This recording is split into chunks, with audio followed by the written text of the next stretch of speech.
El crimen en la presa de La Hoya. Hace algunos años llegó a México un rudo montañés quien procedía de un lugar llamado La Montaña. En su lugar de origen llevó la dura vida de pastor de ovejas. Ya en nuestro país, la fortuna no le sonrió de manera diferente, ya que se empleaba en numerosos trabajos rudos, humildes y mal remunerados. Pero a fuerza de tesón y honradez, logró amasar una cuantiosa fortuna, que lo convirtió más tarde en un próspero agricultor. Se casó con una bella y virtuosa mexicana que le dio un hijo, pero éste no heredó las virtudes de los padres. Condición de muchos niños que nacen con cuchara de plata en la boca, o como dicen por ahí, con la mesa puesta.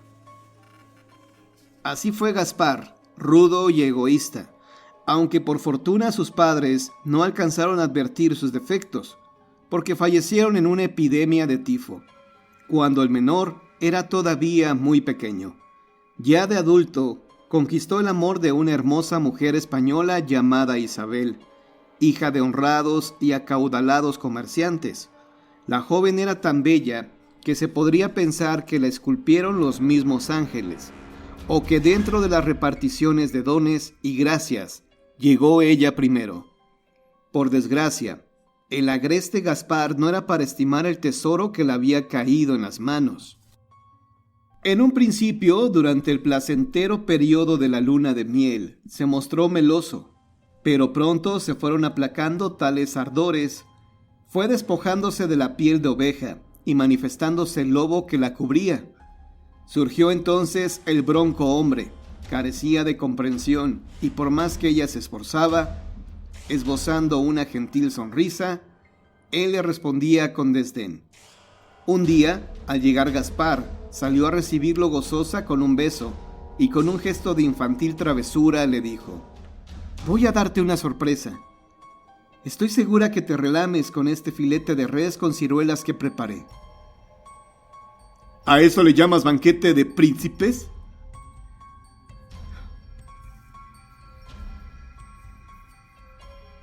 Ni en un figón de agachados. Eso dáselo al perro. Ven, Bismarck.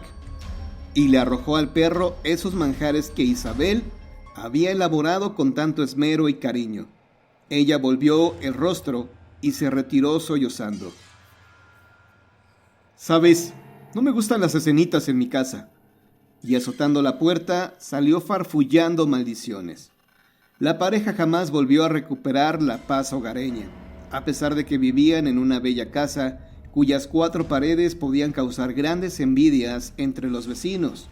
Y es que los recién casados habitaban un precioso chalet, de los más cercanos a la presa de La Hoya, un flamante barrio que poco a poco fue transformándose en zona residencial. La colonia de la presa, como se le llamaba, gradualmente fue cobrando importancia, más cuando fue construida la capilla de la Asunción en tiempos del general Antillón y el hermoso parque vecino que llevaba el nombre de un ilustre gobernante, lo que podría significar el mejor cimiento para enraizar la felicidad.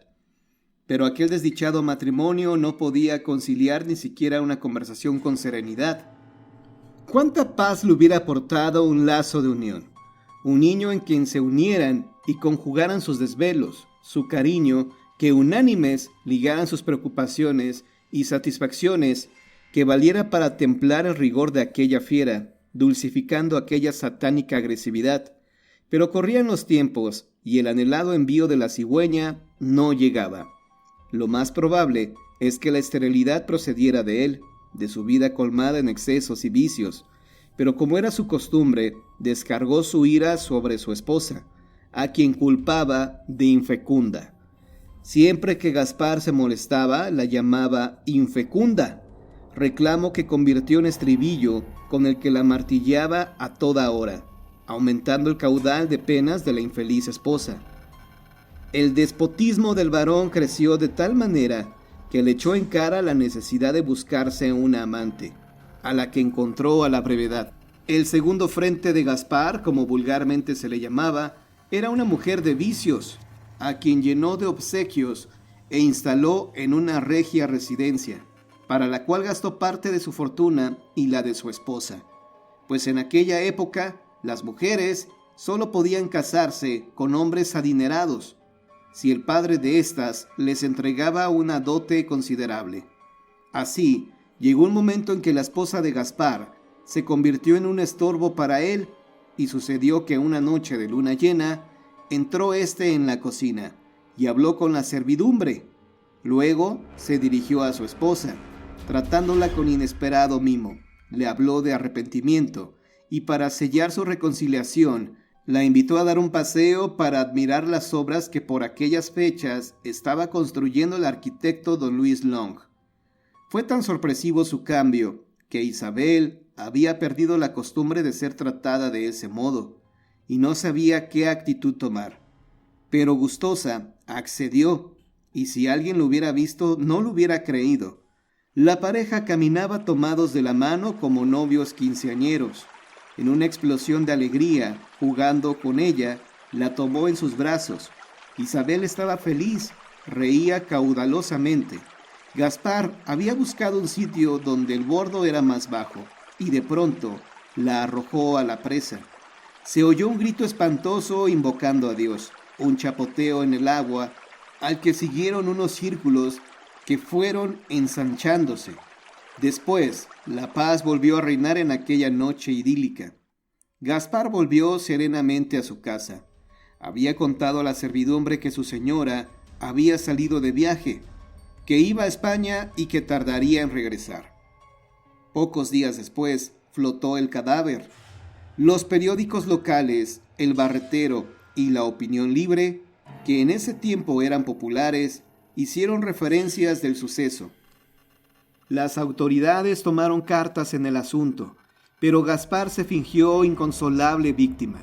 Exhortaba a las autoridades para que se hiciera justicia. Remuneró policías secretos. Hizo toda una comedia. Se abrió farragoso proceso, pero comenzaron a acumularse pruebas contra el homicida. La servidumbre dio testimonio del maltrato que el esposo había dado a su víctima, y entre otras pruebas acusadoras fueron estrechándose las sospechas. Una noche fue a refugiarse a la casa de su amante, en donde renació su instinto de fiera. La insultó por pequeñeces, pero al día siguiente amaneció sin vida a causa de un poderoso veneno. Esto lo supieron en cuanto se le practicó la autopsia al cadáver. Sin embargo, quedó la duda de si, sintiéndose acorralado por las sospechas judiciales y viéndose perdido, se había quitado la vida o si su deceso había sido causado por su amante. De esta manera concluye esta triste leyenda. Hay quienes afirman su veracidad, pero la inundación de 1905 aniquiló los archivos y talleres de El Barretero, y el director de La Opinión Libre emigró a la Ciudad de México sin develar tan grande misterio. Dice la gente que el fantasma de Isabel se aparecía todavía en el siglo pasado por la presa de La Hoya, pero de aquel mal esposo solo unos cuantos saben a ciencia cierta dónde fue a caer muerto. El túnel subterráneo, leyenda de Chiapas. Otra de las leyendas más conocidas de San Cristóbal de las Casas es la del túnel subterráneo, una historia en verdad controvertida, porque mientras para unos es pura fantasía, para otros es una realidad y un atractivo turístico para la ciudad. El túnel, al parecer, tiene varias entradas. Una sale del exconvento de Santo Domingo, al norte de la ciudad, y atraviesa la zona del centro por donde se erige la antigua casa del Marqués de la Tobilla. Se cree que atraviesa el templo de San Francisco y desemboca en el exconvento de las Madres Violentas, en el conjunto arquitectónico del Carmen. Cuenta con ramificaciones hacia varios lados de la ciudad. La Conceja asegura que los túneles fueron edificados igual a los de Santiago de Compostela en España y fueron construidos después de la fundación de la ciudad por los religiosos, aunque desconocen el propósito. Pero la posible existencia de los túneles no es lo único importante de la leyenda, pues se asegura que en ellos quedaron escondidos tesoros religiosos de incalculable valor, que van desde imágenes hasta joyas con las que se adornaban. Lo mejor es que las ramificaciones de los subterráneos quedaron a flor de la tierra, mientras que los principales fueron tapados. Y es que el movimiento de esconder tanta riqueza de la Iglesia Católica fueron precisamente las repercusiones de los movimientos de Reforma y la Revolución. Se cuenta de muchos casos de espantos y aparecidos en las inmediaciones de los lugares en donde se dice pasa el túnel de San Cristóbal. Se habla de que hasta hay un mapa que fue encontrado en el archivo histórico diocesano. El caso más extraño que se cuenta y que es testimonio de que el túnel existe es la entrada que hay en un pozo del exconvento de Santo Domingo que está a unos 8 metros de profundidad. La anécdota que se cuenta al respecto ocurrió en 1911, cuando se desarrollaba la guerra entre San Cristóbal y Tuxtla, enfrentamiento armado que perdería San Cristóbal y que se dijo había sido organizado por el obispo del diablo, Monseñor Francisco Orozco y Jiménez, titular de la diócesis. Se dice que durante el movimiento unos soldados se escondieron en el pozo y encontraron en él una entrada misteriosa que al seguirla los condujo a una salida donde no corrían peligro. En el trayecto pudieron darse cuenta de que el túnel guardaba memorables objetos, entre los que había joyas de la iglesia e imágenes valiosas. ¿Por qué razón no regresaron los soldados? Nadie sabe, aunque se habla de ánimas en pena. En 1974, varios burócratas del Instituto de Antropología e Historia acudieron al lugar para hacer una serie de excavaciones. Se cree que localizaron la famosa entrada del pozo, que hicieron varios intentos por entrar al túnel, pero al cabo de unos días se marcharon para no regresar. Dicen los que supieron que estas personas fallecieron de una extraña enfermedad días después en la Ciudad de México. Muchos dijeron que se trataba de mal de espanto. La realidad es que ni la ciencia médica pudo saber qué originó su muerte.